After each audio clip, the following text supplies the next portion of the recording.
Thank you, Professor Constantine. It's always nice to be here. Good morning to everyone and to our AUSN students. Good morning also. We are happy to be here. We arrived yesterday. I would like to present to you a paper in progress because it is a challenge for us to really put it into a more understandable concept and better application of the idea of integral ecology. So, human security and integral ecology. Today, I divided my paper into 3 parts.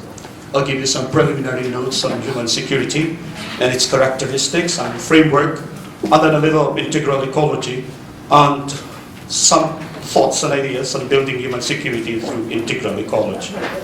Now, the highest profile articulation of human security comes from the United Nations Development Program and its Human Development Report of 1994.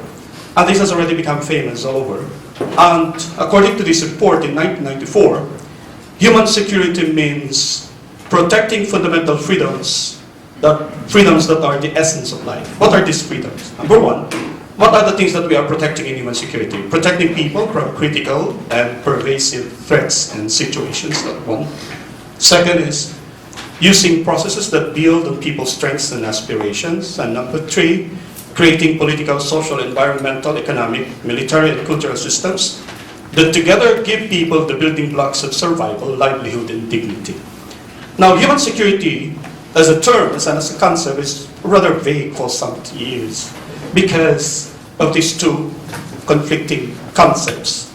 A narrow understanding of human security and a broader understanding of human security as proposed by some policymakers and environmentalists in the past decade. The narrow understanding of human security focuses on violent threats to individuals and communities. It is understood to be freedom from fear and freedom from threat. But now, human security has become a very broad concept encompassing hunger, disease, pollution, affronts to human dignity, threats to livelihoods, and other harms in addition to violence. So, from freedom from fear and threat, now it is understood as freedom from fear, threat, want, and the freedom of future generations to inherit a healthy natural environment. The focus of integral ecology discussion now is on the last part of that freedom. Freedom of future generations to inherit a healthy natural environment. So So human security is as 4 freedoms. I involve 4 freedoms, as I mentioned a while ago. Freedom from fear, from violence and threat, from want, and the last one is freedom from future generation to inherit a healthy natural environment. So why are environmental problems a major human security issue? First, because they create fear, resulting to unwillingness to share and imbalance in economic development, decline in human population, among others.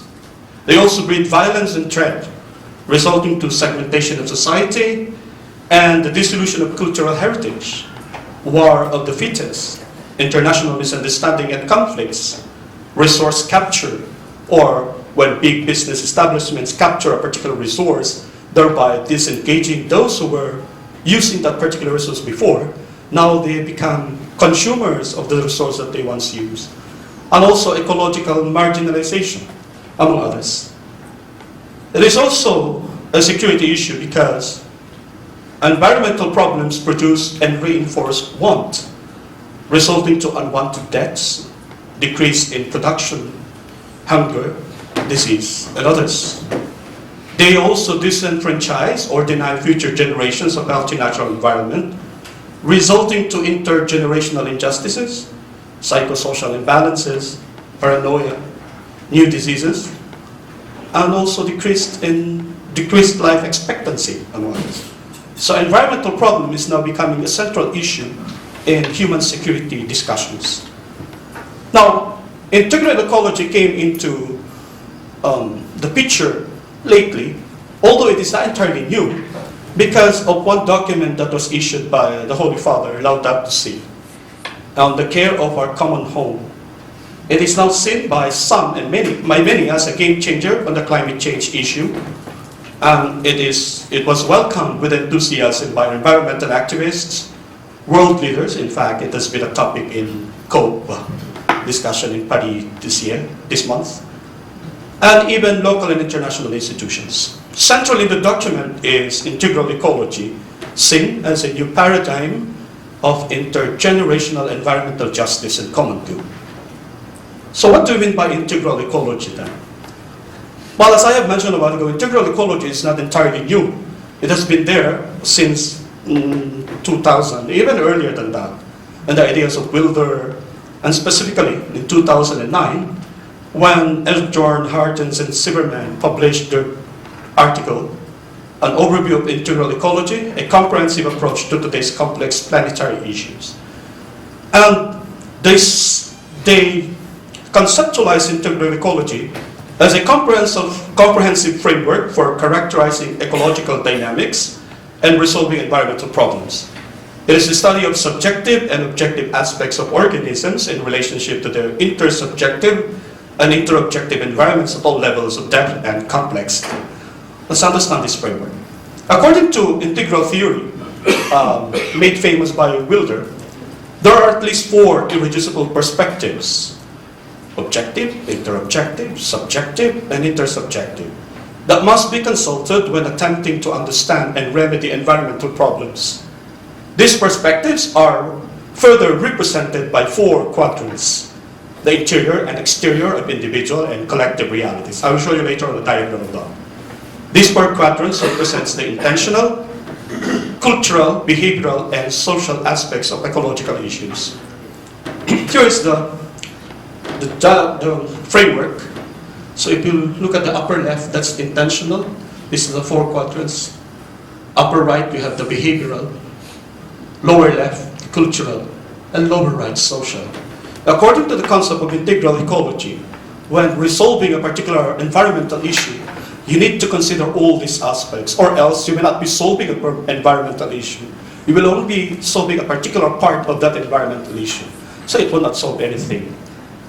Now, integral ecology labels these 4 irreducible perspectives as follows: the terrain of experience, first-person subjectivity; the terrain of culture, this is the second-person intersubjectivity; the terrain of behavior, the third-person objectivity; and the terrain of systems, third-person interobjectivity. I'll try to show you an application, brief description of those 4 terrains. Under the terrain of experience, we have there the subjective realities of any organism at the levels of its perception. This is known and a felt experience.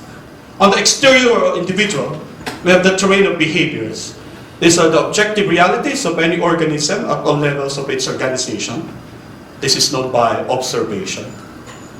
We have the collective interior, the terrain of cultures, the intersubjective realities of any organism at all levels of its communion. This is known by mutual resonance. And you have the collective exterior quadrant, the its, the terrain of systems, the interobjective realities of any organism at all levels of its intersection. This is known by systematic analysis. Let's apply this particular framework to a particular issue or a particular environmental problem.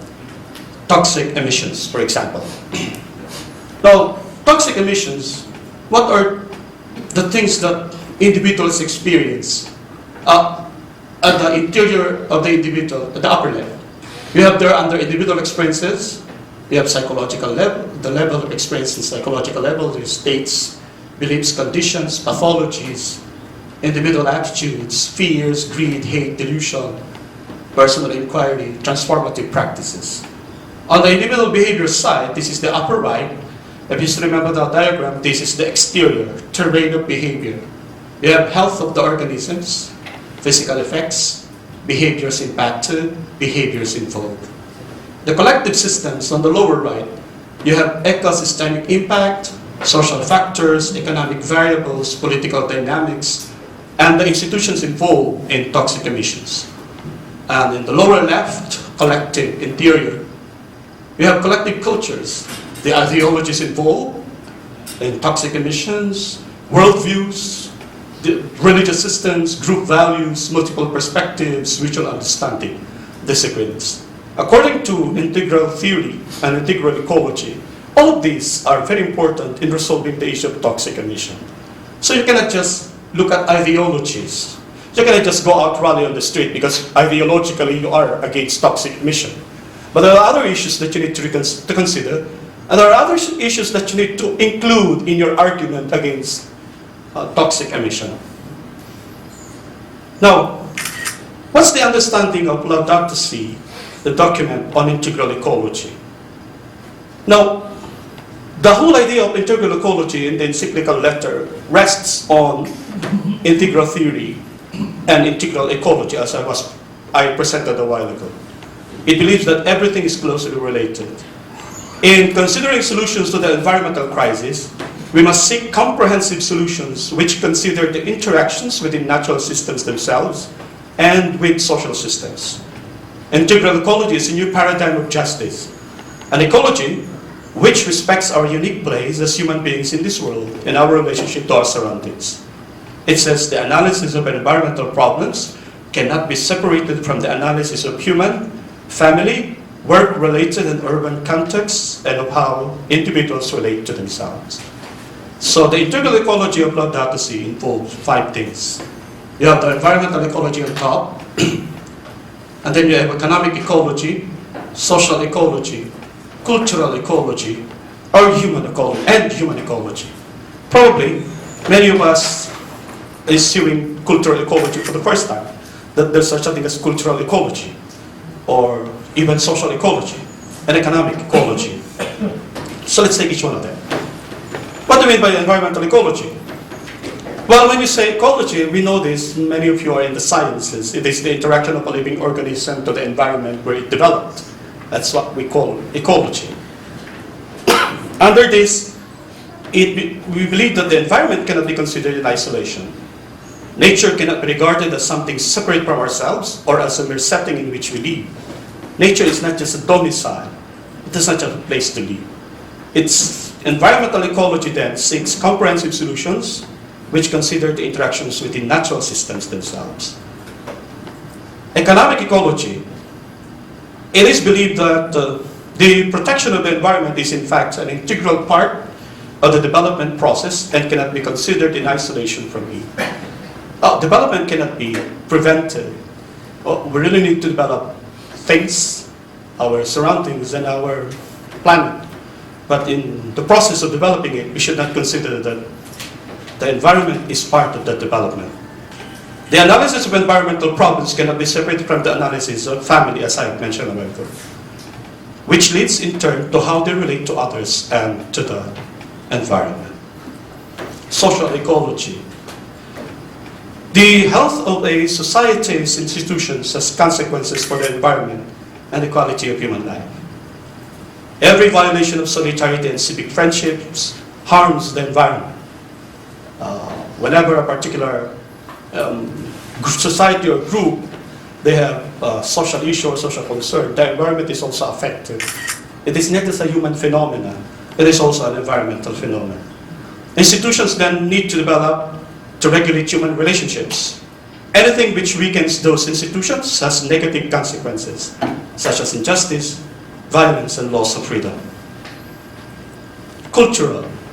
When I encountered this for the first time, I was really amazed that there is such a thing as cultural ecology.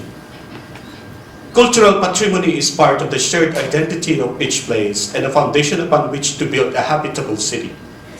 We need then to incorporate the history, culture, and architecture of each place, thus preserving its original identity. Ecology involves protecting the cultural treasures of humanity in the broadest sense. It calls for greater attention to local cultures when studying environmental problems, favoring a dialogue between scientific technical language and the language of the people.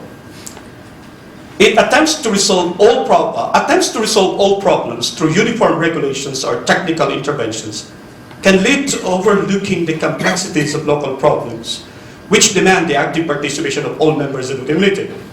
In Paris, they are issuing a legally binding agreement to all countries. The problem is, how will this agreement be worded again? And how will this agreement be translated into each and every local community? And I think that will always be the problem. Because a particular framework, one framework cannot be used as a universal tool to resolve universal environmental issues. There is a need to respect the rights of peoples and cultures, and to appreciate that the development of a social group presupposes a historical process which takes place within a cultural context and demands the constant and active involvement of local people from within their proper culture. Cultural ecology. And there's also human ecology. I think this is the last one of those parts of integral ecology. Human ecology, the ecology of daily life, is the ecology in our rooms, in this place, in our offices, in our workplace, and in our neighborhoods. We attempt to shape our environment to express our identity, but when it is disorderly, chaotic, or saturated with noise and ugliness, such overstimulation makes it difficult to find ourselves integrated and happy. Human ecology cannot be separated from the notion of common good, which the Holy Father calls a central and unifying principle of social ethics. Now, what are the implications of this? Now, human security issue and its relationship to environmental problem must be recognized, must not be denied, because whether we like it or not, it's the reality that we need to accept. It is the reality where we are living right now. Integral ecology covers all facets of human security threats presented by environmental problems. In fact, when you say integral ecology, actually almost everything is already included. When you look at it in that framework, human ecology, social ecology, cultural ecology, environmental ecology. Environmental problems must be seen alongside other aspects of human life. It should not be fragmented, it should not be compartmentalized, etc., etc. Solutions to environmental problems must be seen in light of integral ecology. There is no single universal solution to a particular problem. And of course, underlying principles of integral ecology are common good and justice between generations. We need to develop a new integral lifestyle, where consumption becomes a social responsibility, where social responsibility becomes a moral, ethical imperative. Human security is and always has been an integral reality. So environmental security thinking must focus explicitly on these ecological interconnections as a key component of both environmental disruptions and wars over control of resource exports. Just in time? That's one. So thinking ecologically, specifically understanding security as the assurance of relatively undisturbed ecological system in all parts of the biosphere requires that researchers and policymakers even more drastically reframe conventional categories of security and integrate the question of whom is secured into their analysis. We call this integral thinking and integral ecology. Thank you very much. Thank you. Colleagues, please, your questions.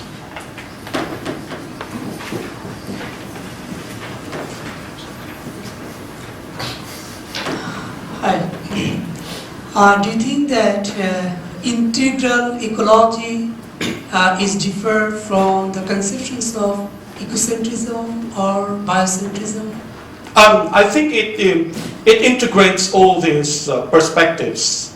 It integrates them and tries to. The whole idea of integral ecology is under integral theory. It accepts, it looks at different perspectives, paradigms, and tries to see which of these can best resolve a particular issue. So either it is biocentrism, it is the perfect theory for that particular issue, then it is the one that is to be followed. If it is anthropocentric or cosmocentric or whatever kind of theory. So I have another question. There is a different parts of nature, objects of nature. According to Paul Taylor, there is human beings are the members of ecological community, as the other living things are the member of ecological community. So in your integral ecological theory, what is the position of other living beings? Is it equal to human beings? Oh, it is not about whether it is equal or not. That is not the question in integrative ecology. It is recognizing that all living things is part of you and you are part of that particular living thing. So it is not person in relation to human, but rather the correct connecting term is and. The person and the living, the other things. Not humans and its relationship to. It is rather person and. Because the problem of the statement man and his relationship to nature is we are trying to look at nature as if nature is separate from us. And, we are just here to control, to use, to abuse nature. And then if there's a problem with nature, we look at ourselves as the only ones who can solve that problem of nature. But it's more of a complementary. The relationship is more complementary. So can we consider ecological integrity as the notion of biocentric egalitarianism? Not necessarily. Actually, in the document, it even rejected the idea of pure egalitarianism in ecological discussion because of some of the effects that we are experiencing because of that belief. It is more of, I don't know, we were trying we were trying to discover what particular philosophy or what particular tendency is ecology more inclined to. But as of now, it's quite difficult to identify because it is still being discussed. The whole idea is still being discussed. Although Wilder in his integral theory has already been explained the whole idea. But even Zimmerman and the others are trying to identify if, since it integrates different concepts or different theories, what kind of tendency will this be, philosophically speaking?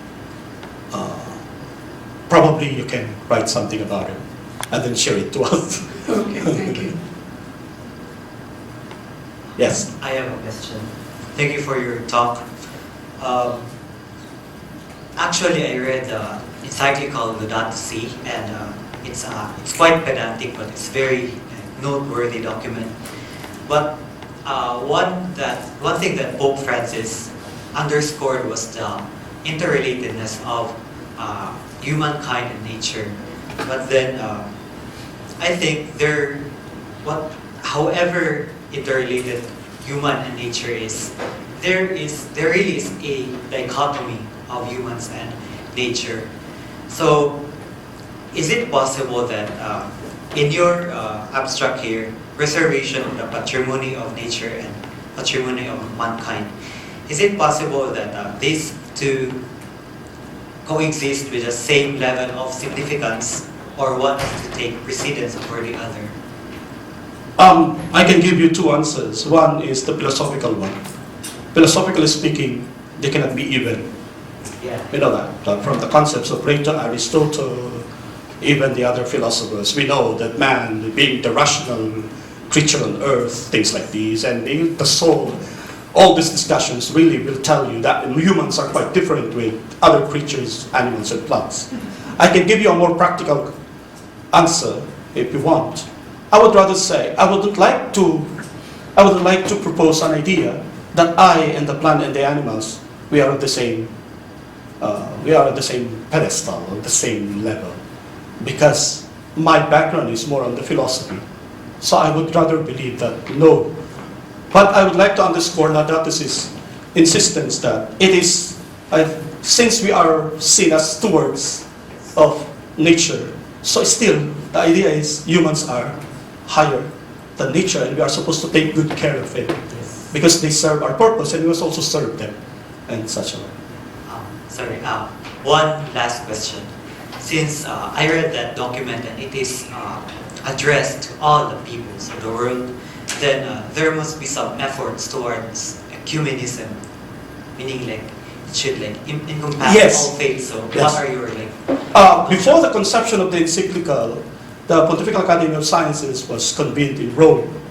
The Pontifical Academy of Sciences is made up of scholars and scientists, but not necessarily Christians. They come from different faiths and different backgrounds. And they help the Holy Father, who is a chemist by profession, to really conceptualize the whole idea. Yes, it is. I think 2 months from now, there will be another, they will convene again the academy to make practical suggestions on how to operationalize the idea contained in the dataset. And I think it's a good timing because COP will already be done and their document will already be released. So I think they will check those 2 documents again. Thank you very much. You're welcome. Other questions, please? Yes. At the back. Professor Marlon, thank you for such a very interesting presentation. I have a question, why use the human security instead basic human needs? Because I'm from the peace and the conflict studies field, and then in my field, some use the human security, while others use the same basic human needs. But it's kind of similar. So, what is the rationale in your research for using human security instead basic human needs? And Okay. also, I just want to say, I'm very curious about your research. So, I want to ask, what would be the philosophical foundations of your research? It's like a mixture of different philosophies to produce or develop your research. So, I'm very curious. This philosophical side is very, Okay, I'll take the first one. Basic human need or human security? My bias is human security is a basic human need. Yes. We need to be secure. Yes. So I think basic human need, human security is. Now, human security is the second question about the philosophies. If we accept integral theory, it is rather a combination of different perspectives. Yeah, I really like it. Yeah. Because Yes, it is not biased to any particular idea, as long as it is effective or responsive to a particular issue. Or a particular issue may need different concepts or different frameworks to solve it. Not only one. We know the problem with only one framework is when you use it, there are effects, and sometimes you can resolve the effect of that one framework if you don't have another one to resolve it. Thanks.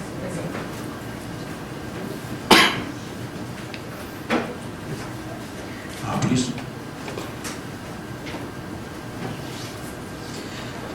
Thank you very much for your nice talk.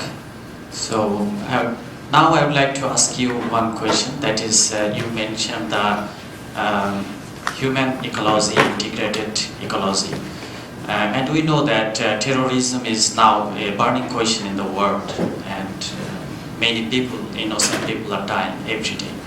So, do you think that this terrorism is caused by the imbalance human security, human ecology, or imbalance integrated ecology? Okay, thank you very much.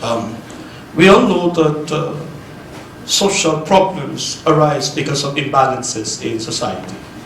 There are cases where I'm not really familiar with the origins of terrorism in the Middle East or with the ISIS, or I just, the consequences of those and what they are doing.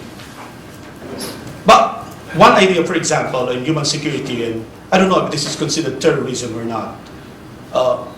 Some countries, they tend to get properties or even territories from others to secure goods for their people. So it creates some misunderstanding between two countries when you get a property because that particular property has the resources you need, and then you claim it as your own, or when in fact it is already being owned or claimed by another.